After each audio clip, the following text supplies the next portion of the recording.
तो आप भी कर लो पीआरएन को अप्लाई।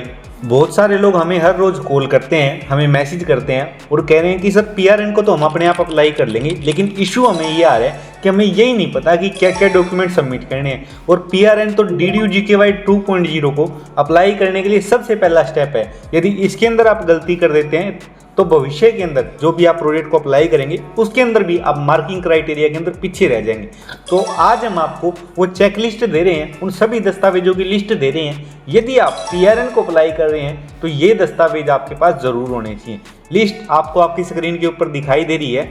सबसे पहले तो जो व्यक्ति आप ऑथराइज सिग्नेटरी जिसको बनाएंगे उसकी जानकारी चाहिए, उसका मोबाइल नंबर, उसकी मेल आईडी और उसका पद क्या है आपकी ऑर्गेनाइजेशन के अंदर, ये आपको बताना होगा। यदि आपकी कंपनी है तो उनका डायरेक्टर आइडेंटिफिकेशन नंबर होना अनिवार्य है। KYC डॉक्यूमेंट चाहिए ऑथराइज सिग्नेटरी के। नॉर्मली लोग ये सोचते थे कि आधार कार्ड है तो सिर्फ काम चल जाएगा, अब की बार आधार कार्ड भी चाहिए, पैन कार्ड भी चाहिए, वोटर कार्ड, DL और पासपोर्ट, इन तीनों में से कोई एक डॉक्यूमेंट है तो भी आप प्रोसीड कर सकते हैं। लेटेस्ट CV आपके पास होना चाहिए, जो भी आपके ऑथराइज सिग्नेटरी होंगे उनका, और पासपोर्ट साइज फ़ोटो उनकी यहाँ मांगी गई है। और ध्यान रखिएगा 8 वर्षों से ज़्यादा का अनुभव आपको आपके CV के अंदर मेंशन ज़रूर करना है ताकि आप पूरे मार्क्स जो हैं उनको सिक्योर कर सकें।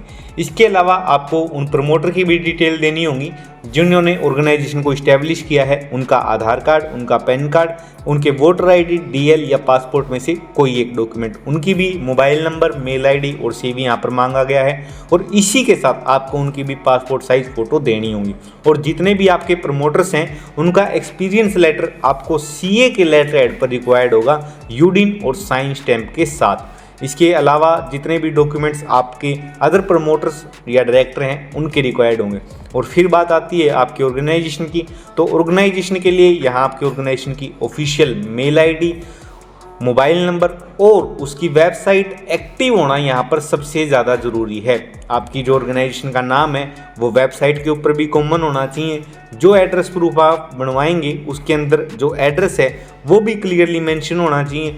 और उस ऑर्गेनाइजेशन की जियो टैग फ़ोटो आप ज़रूर यूज़ करें क्योंकि जियो टैग लोकेशन आपको मेंशन करनी होगी।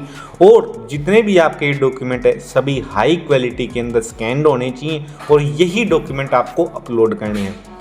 और यदि इसके बाद भी आपकी कोई क्वेरी रह जाती है तो स्किल इकोमार्ट का परिवार के लिए हम हमेशा आपके साथ हैं। आप हमारे नीचे दिए गए मोबाइल नंबर के ऊपर कॉल कर सकते हैं, हमारी मेल ID के ऊपर हमें मेल कर सकते हैं और पीआरएन को अप्लाई करके DDU-GKY 2.0 प्रोजेक्ट के अंदर अपनी अहम भूमिका निभा सकते हैं। धन्यवाद।